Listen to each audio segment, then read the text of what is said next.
All right, like we asked in that tease, women and youth the hope, or are they the hazard of Nigerian politics? Well, tonight we grapple with a searing question.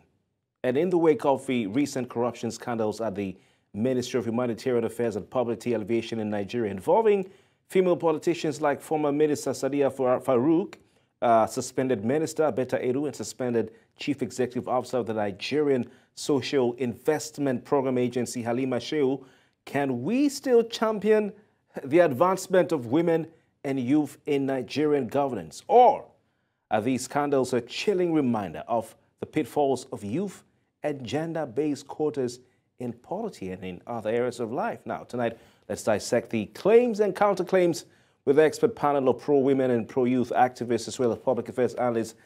Tonight, with me in the studio is Kola Peters Dopabu. He is a lawyer and social commentator.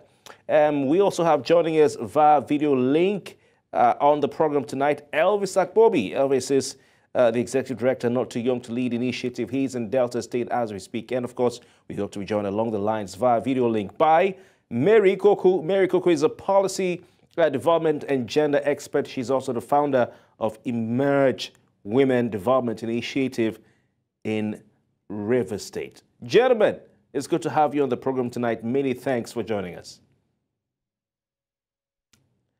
All right. Always a pleasure. All right. You all have been following, I believe, we all have been following the flurry of scandals and revelations from the Nigerian Ministry of Humanitarian Affairs and Poverty Alleviation. And people have begun to ask, whose poverty were they alleviating? It seems like they are alleviating their own poverty. And it seems like they have a poverty of morality, of course. These are scandals that are still being investigated. And even with the Nigerian Social Investment Program Agency, Nigerians have been asking, who was the head of that agency investing in? Was it in Nigerians or in herself? So you help us answer some of these questions tonight. But gentlemen, I really hope we can have Mary Koku join us along the line for the gender as angle of this. But do these scandals, undermine the argument for more women in power? Do these scandals underline the argument for more women in power? Are we seeing that these scandals are simply showcasing the systemic nature of corruption in Nigeria? I want to start with Kola, who is with me in the studio. Okay, first, let me thank you for inviting me, Kofi. It's my pleasure to be here tonight, and I'm really happy about the topic. It's really generating so much interest. A lot of people are talking about it. But first, let me say this thing. From the perspective of a lawyer, I believe that what we have against them yet is what we call allegation. It has not been proved. It has not been established. And the duty, the responsibility of the government is to establish these against them. And I also must also first mention, before I go straight to your question, making an attempt to answer the question, to say that it's the responsibility of the government to prevent corruption. Section 15(5) of the Constitution deals with that expressly, that the government has the responsibility to prevent corruption in any of its establishments. Now, to answer the question that you asked me, whether it's going to affect the women or the young people, is that correct? Is that the question? Yes. Whether these scandals, undermine the argument for greater women participation in politics, which is what a lot of us have been advocating for. Okay, so the issue here, basically, I would want to go directly to it, to tell you that the system itself is what promotes corruption.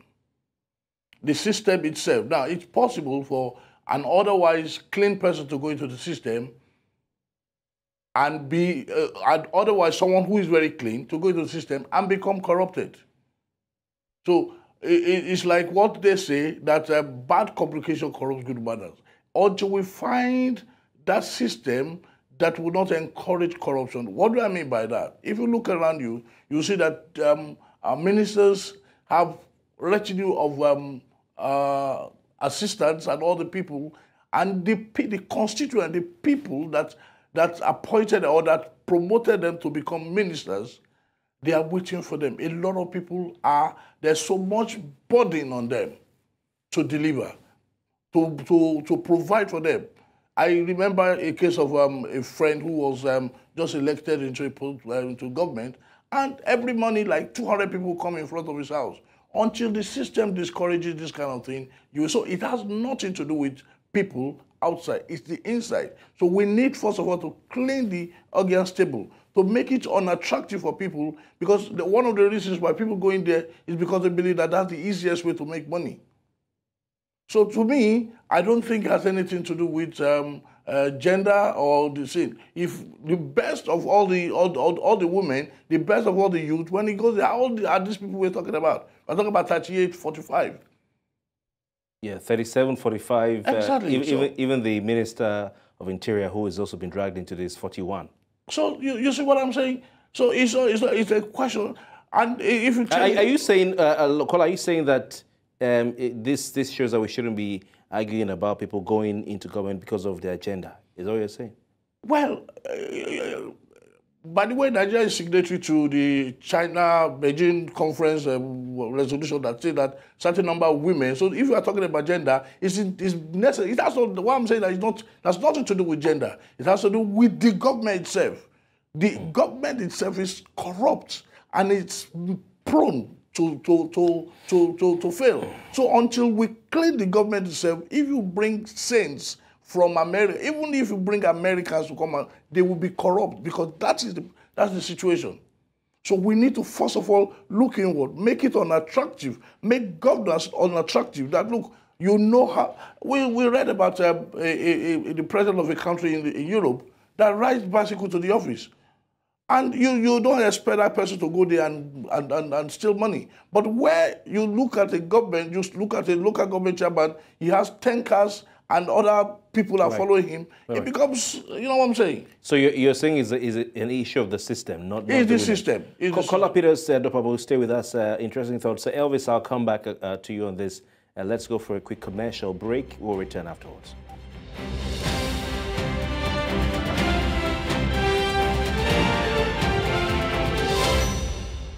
All right, welcome back. Still discussing the case for women and youth participation in governance following the corruption scandals that have rocked Nigerian government in recent days. Indeed, we have 3 women and 1 man or 2 men involved, but we can look at it from a gender angle and also from a youth angle as well. Like Kola Dopabu said, of the dramatist personnel here, those who have government positions, 1 is 45, 1 is 41, 1 is 37. 3 are women, 1 is a man. Before I come to you, Elvis, I'm sure you understand with me, I need to take Mary next because of the gender aspect of this. So Elvis, please bear with me. Mary Coco, good to have you. You're reaching us from Port Harcourt, River State. Good to have you. As far as you're concerned, do these scandals at the Ministry of Humanitarian Affairs involving 3 women with huge amounts of money, do they undermine, in a way, the call for greater women participation in governance in Nigeria? Oh, well, that's a very interesting one. I mean, on my own, did you say there are 3 women involved? I thought there are 2 women. And then... Yes, we have 3 because former minister has been invited for questioning. She was released to return back for questioning. The current minister has been invited for questioning. She's been investigated. She got a bail yesterday. And then the head of the NSIP, the agency under the Ministry of Humanitarian Affairs, also has a head who was suspended and is being investigated by the EFCC. So we have Sadiya Farouk, Betta Edu, and then Halima Shehu. Okay, so that works. So I'm looking at the women in Bola Tinubu's government. So Halima, yes, I would say that, I want to say that the issue of corruption is not gender sensitive. Anybody can be corrupt. And when we have conversations along the line of whether it will have impact on gender participation of women and youths in governance, of course it will have impact, but that impact is also to continue to toe the line of a narrative that would set us back again from the amount of work that women in this country have put in to clamor for, to address the issue of lack of participation of women and youth in governance. However, I want to say that is as much as when people will say, okay, the women we gave power, what did they do? But for one woman that have done anything or involved in any financial infraction in government are hundreds of men that have done even worse. So that issue does not come up here. Because if you look at the UNODC corruption index, that research finding shows that more men are likely to be corrupt than women. So let's not look at it from a gender perspective, because it is a system that actually encourages what you are seeing today. If our system is such that recognizes the fact that when somebody is a minister, that person is holding a position of trust. And in this instance, this person is spearheading a ministry that looks after people who are poor, of the poorest in the society, people who have been internally displaced. We're talking about refugees, people in crisis-prone zones, and these are monies meant for them. You will naturally believe that we as citizens or Nigerians will see anybody holding that position as someone holding position of trust for this group of people, and will establish that this person will naturally do things right. Now, we happen to have two women who have led this ministry, and now INSIP being led by women as well. The last woman that headed that place, we did not have any kind of stories around her. I mean, INSIP. But there have been a lot of talks about Umar, the former minister for humanitarian. Have they been indicted? Not yet. But all these stories make me very uncomfortable as a woman, because even when we clamor for women political participation, we're not asking that women will do what men are doing, because women are different. Women bring a fresh pair of eyes to the job.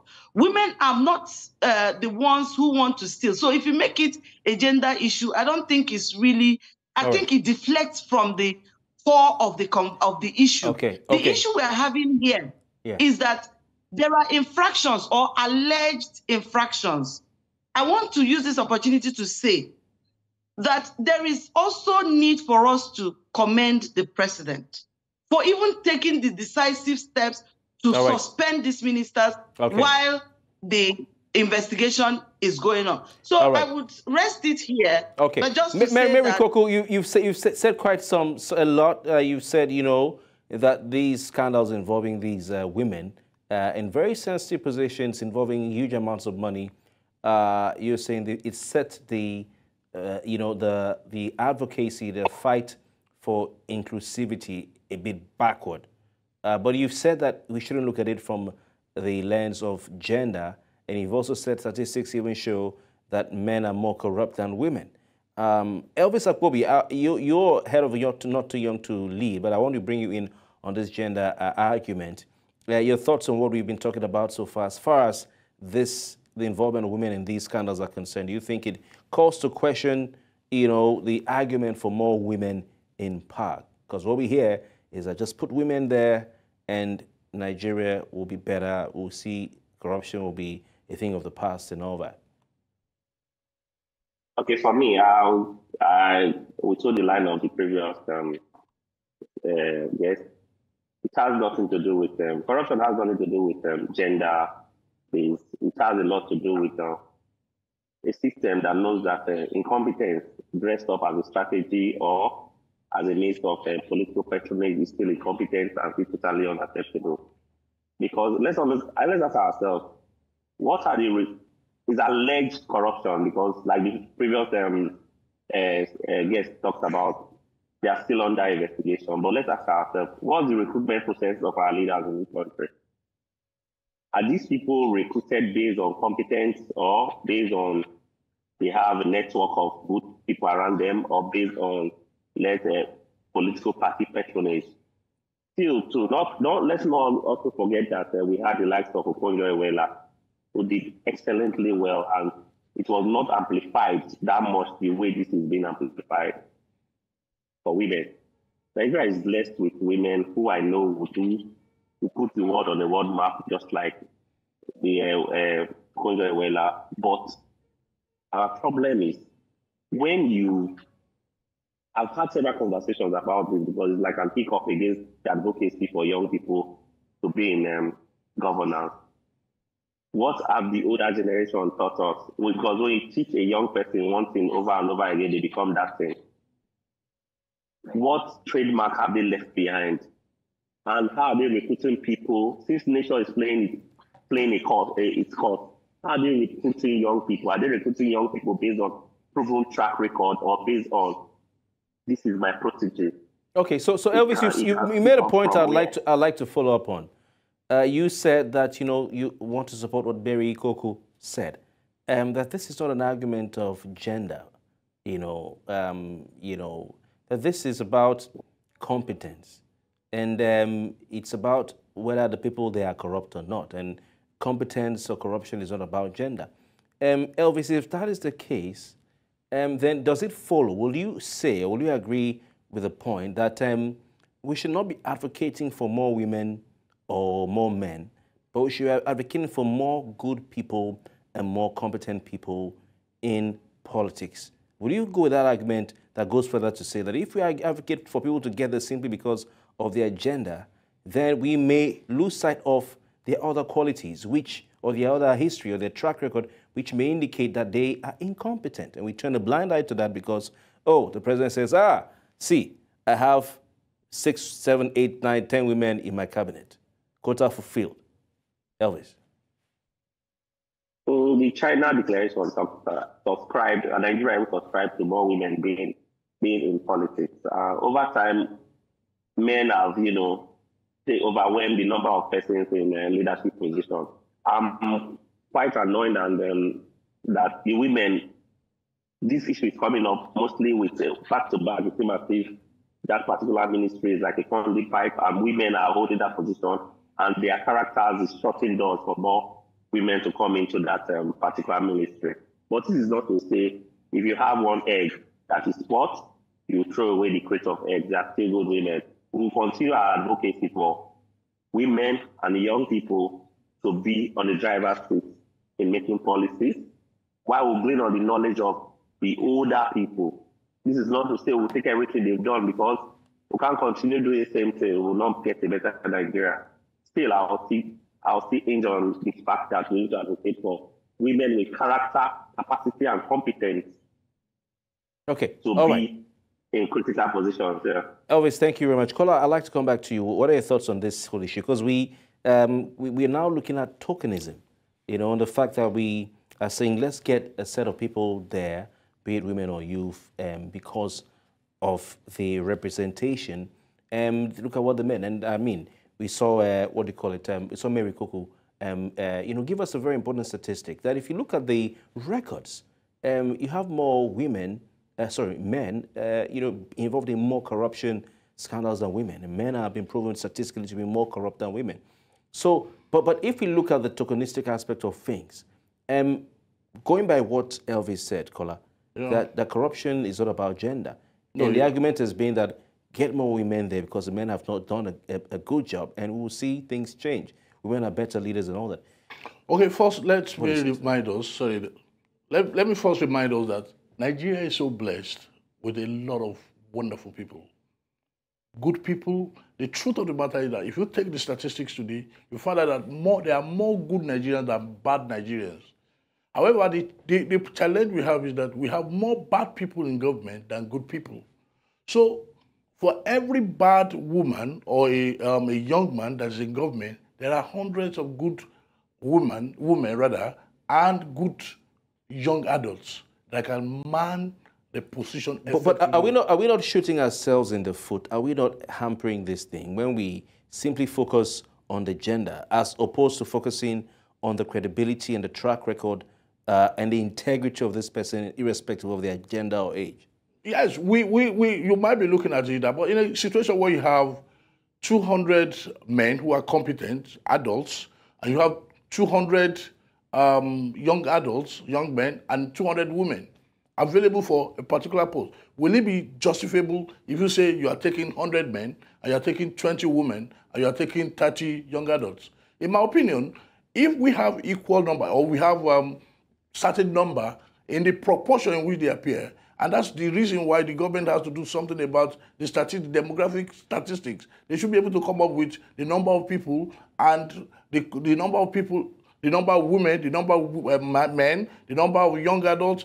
We should be able to come up with that. Once we are able to do that, and let me also remind us that the ideal, like I said initially, it's not about the people that are coming to government. It's about the system.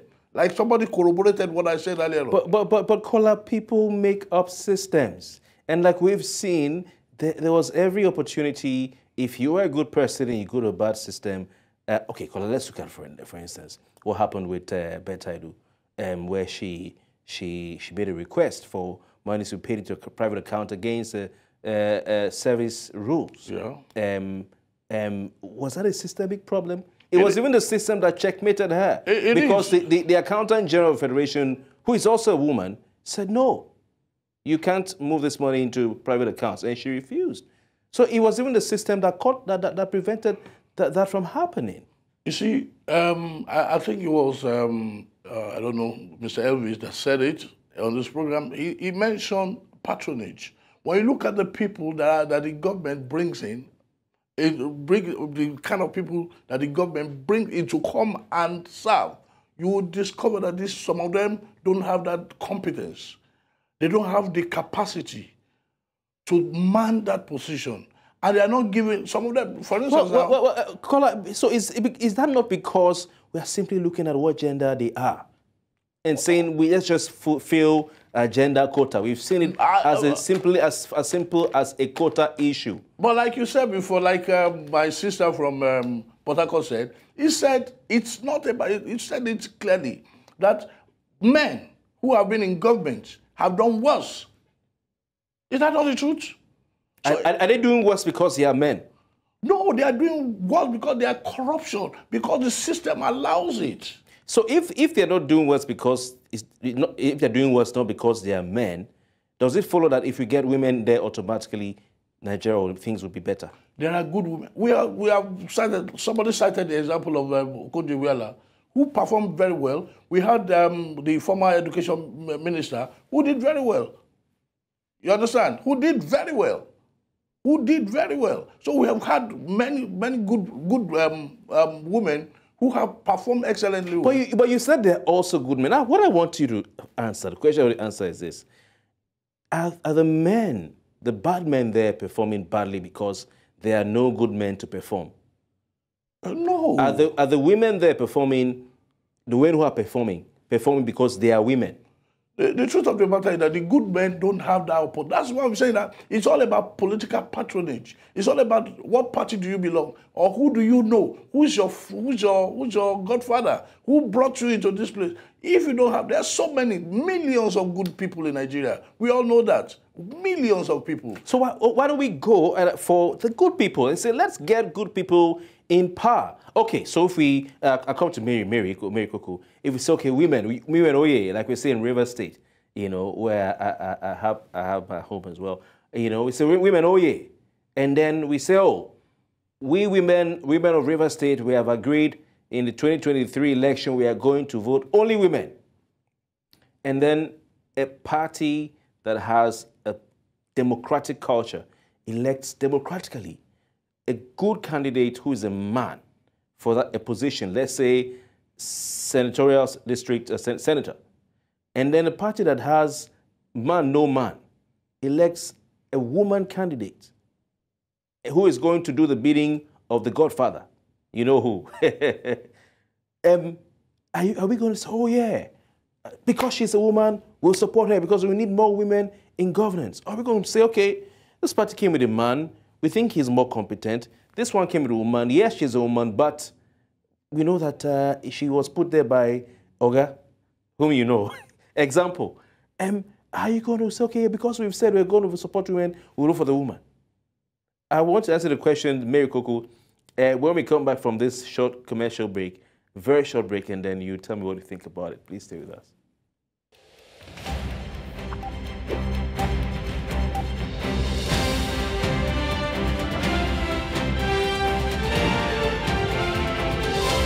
Welcome back. Tonight we're grappling with a searing question in the wake of recent corruption scandals rocking Nigeria's Ministry of Humanitarian Affairs involving female politicians and also female and male politicians and young people, as a matter of fact. We're asking, can we still champion the advancement of women and youth in Nigerian governance?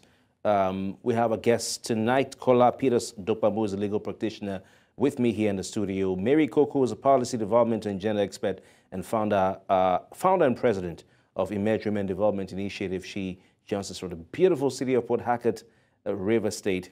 Elvis Akpobi is the executive director, Not Too Young to Lead Initiative. He joins us from the beautiful state of Delta in the Niger Delta region of Nigeria. Gentlemen and lady, before we went to the break, I was asking Mary Coco a question about who she will vote for.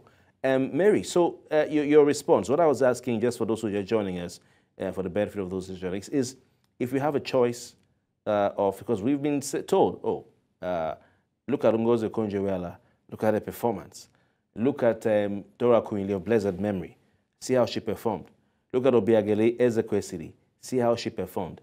These are examples that if you put a woman there, the woman will perform better than the man. Of course, the statistics of corruption will be mentioned. But I'm asking you, if we are simply, because Kola made a point, he said, yes, yeah, for every man out there who is corrupt and is not performing in government, there are hundreds or thousands of men who can do better.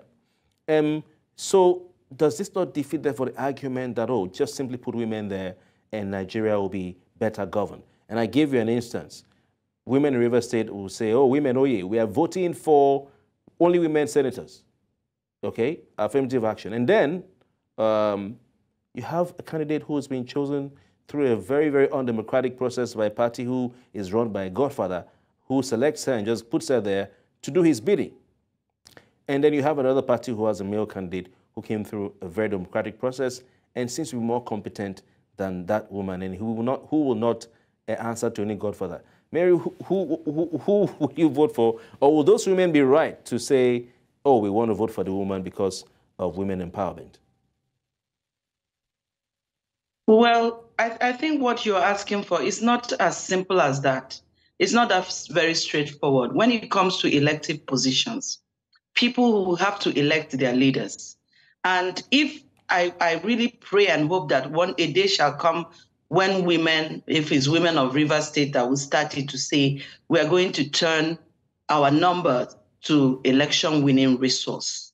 So where they will say, as voters, we will vote only women. That would be fantastic. And I can tell you without fear of contradiction that such an election would throw up people who will be responsible leaders.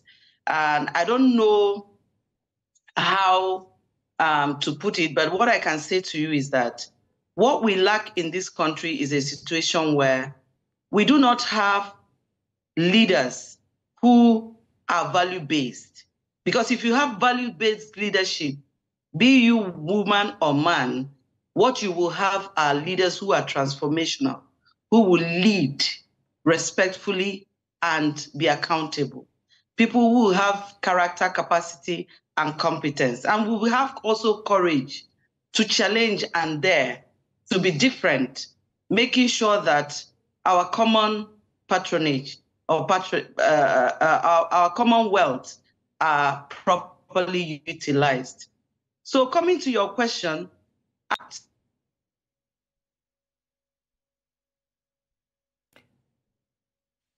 Emerge Women, we do. Okay, Mary, we're going to give some time to attend to that. I think a call is coming through. While I go to Elvis. Mary, are you with us? Are you back? Yes. Sorry about that. Please go I was saying that even at Emerge Women, we do not encourage people to vote somebody just because he's a woman. Women are not homogeneous. You vote people because of what they are bringing to the table. So when we clamor for women inclusion, we're asking that quality women are put into leadership, not just any woman. In the same vein, we want to see men who are also above board in our politics. Because right now, we have a political space that is highly monopolistic, and it needs a structural change. We need to have that structural change so that we will be, getting people who are above board, people with character, capacity, and competence, leading the charge, leading in various spheres. That's what we need.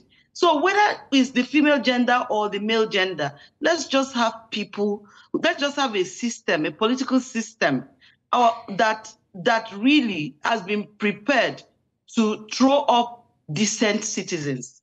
Because what we have now is a very bad monopoly. So that's why I'll go again to say that at Emerge Women, we do not even ask you to vote just any woman. We only have eyes for women who are competent, women with character, and women who have capacity to deliver the common goods and democratic dividends. I've worked with women in this country who are stars. I was a special advisor to late Professor Dora Akwinyili. I have worked with Dr. Konji Wela. I currently teach in Dr. Obiageli Ezekwesili's school, the School of Politics, Policies and Governance. I'm a faculty member there. And I know that this woman is constantly working so hard to raise the next generation of quality and value-based leadership. And that's what the country needs. It's not about gender. And what has happened now should not in any way make people feel we don't need to talk about women inclusion.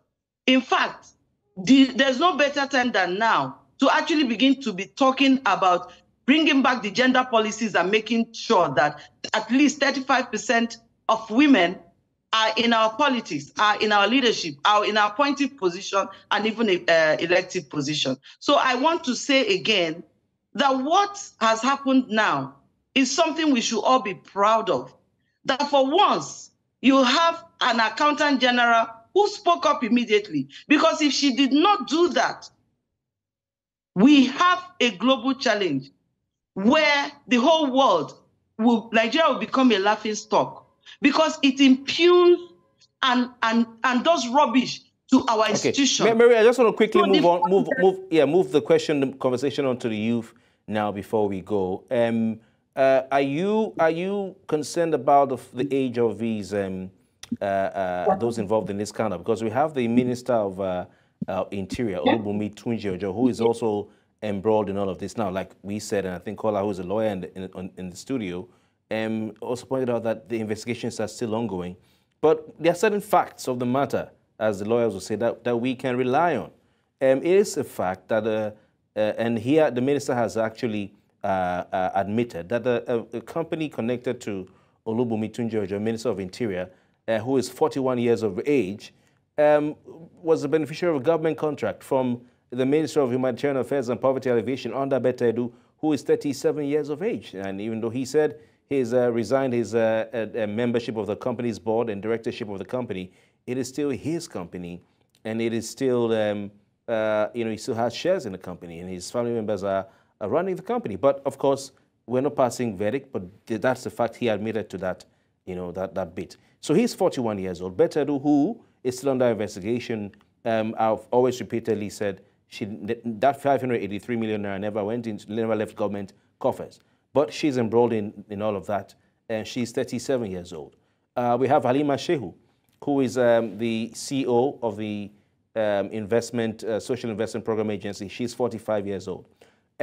If we look at, Mary, if we look at the governors across the country, some of the most controversial, some of the most dictatorial are not even up to 50 years old. We have several commissioners, several ministers, several National Assembly members who have not, who have given Nigerians one scandal or the other. So as far as you're concerned, have the youth in Nigerian politics, and let's put it, Peggy, between 45 and below, maybe even 50 and below, because of the age of those who are older, who are even into their 80s and 90s, have the younger ones covered themselves in glory, those who have been opportune and privileged to hold public office? Mary. Silence. Okay. Mary, are you there? Can you hear me, please? Okay. So, yeah. Can I get your question directly, please? Yeah. Okay. I'm saying, looking at the number of persons in Nigerian, in government, in elected and appointed positions in Nigeria who are young people, and let's peg it between 45, 50 and below. Okay. Do you think they've done enough to cover themselves in glory and to give Nigerians a reason to champion the inclusion, involvement of more young people in governance in Nigeria?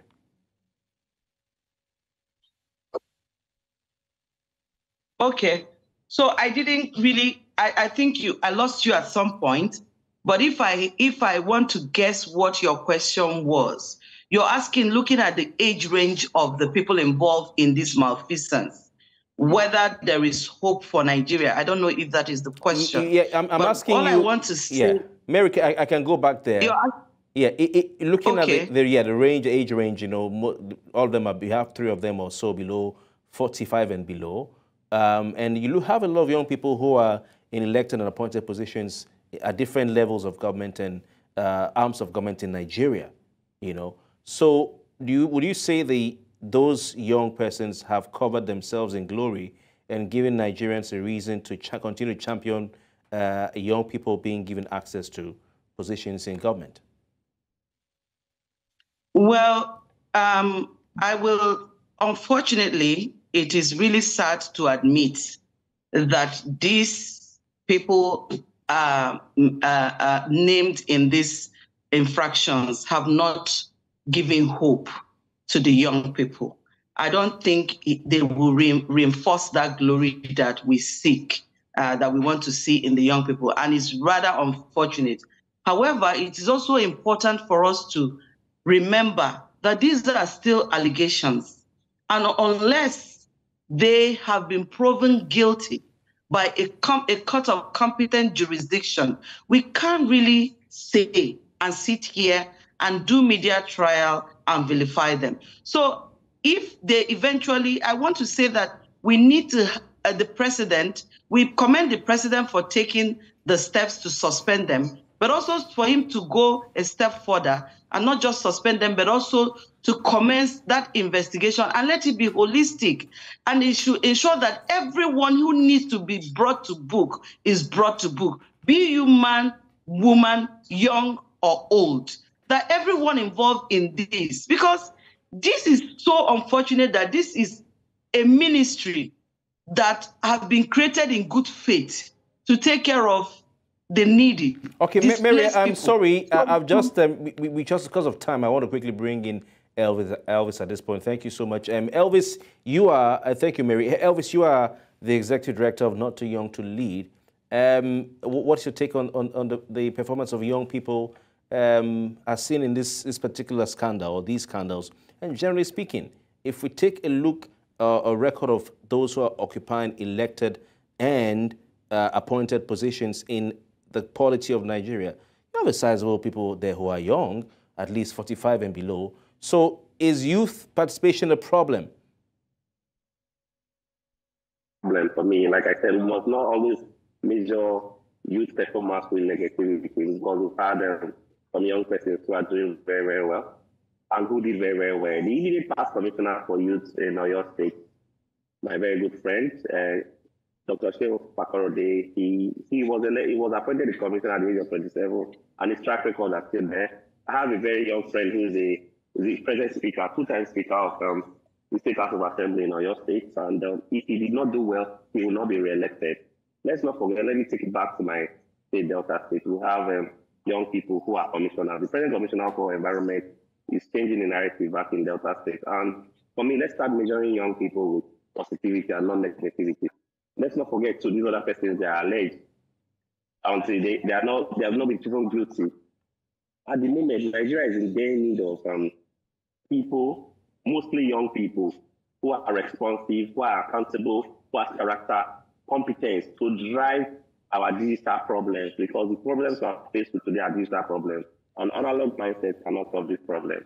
to continue the advocacy. This will not be an hiccup towards young people. This will not deter us as young people to get involved in political space. I know there's a section that feels that, oh, the young people, they are not ready, see what they are doing. Let's not forget to we still have the older generations who have, failed us in the past. Let's start amplifying the good work of other young people who did very well and who are doing very, very well. All right, Kola, over to you. It was former President Babangida who, said that the younger generation is even worse off than what he saw in his time. That some of the things that they used to get away with, the ones that the younger ones today are doing and trying to get away with, it scares him. Well, let me just go back to what we said earlier. You see, the issue of corruption is not limited to youths or young people or adults. It cuts across the lines. Now, these few people, it just happened that only these 3 or 4 people that we're talking about here, are just young people, or they are youths, if you permit me to use that word. But the truth of the matter is that can you begin to mention in the last 2 years, 3 years, 4 years, the number of adults, real adults, I'm talking about 50 plus, that have been involved in corruption in Nigeria? So the issue is not about the youth or the adults or anything. It's the issue, like I said before, is that the system, it's a corrupt people. And we need to find a way to resolve it. How do we, like my brother Elvis said, how did they get elected? Who appointed those people? What was the process? What was the procedure for appointing those people? Were they tested? So those are the things, unless we go back to the basics and begin to, and then look, let's face the reality. The person in charge is the president. He's the one that will take the flak for every bad thing or malfeasance that happened in the government, and he will be the one that will take the glory for everything. Can the young people and even the women, can they come up with a way? How do you think they can police and checkmate themselves? So, okay, we have women in power, women advocacy groups, even we in the media who advocate for women inclusion in governments. How can we checkmate the women to say we're going to watch you? For the pro-youth, advocates like activists like Elvis, how can they also check the young people in government to say we are keeping our eyes on you? Yes, we advocated for not too young to run, and the parties are opening up to more women and more youth. We are going to police you. How can they do that? Well, we have the National Information Act, which permits people to challenge or to make requests for the activities and whatever is going on in the government. But you see, like I said again, we have to go back to the same thing. It will still boil down to the same thing. The government, the government of President Bola Ahmed Tinubu, they will need to do what is more than enough that we are seeing right now. Yes, they have done this, and like somebody said, we need to commend them at least for raising it. But for every of those 3 guys or 4 guys that we're seeing, there are 100 that are still in the pipeline. So there's a lot of work to be done. All right. For me, the government of President Ahmed Bola Tinubu, they will have to face the challenges headlong. Corruption is so endemic. Everywhere that you go, on the street, in the court that we go, everywhere that you go, there's corruption. So they will have to fight. These are people that are in the public eye, and those are the people that we are seeing. All attentions. Thank you. Thank you very much. Gentlemen and lady, I want to thank you so kindly for your time. Until those in charge of the government of this country stop making ministerial positions and government appointments a reward for campaigns, we won't see the end of this. It's now time for them to look at putting competent people there and not looking at government positions as a reward for campaign support. Kola Peters, Dopomo, thank you so much. Miracle, thank you very much. Elvis Akobi, it's my pleasure having all of you tonight. My name is Kofi Bartels. Good night.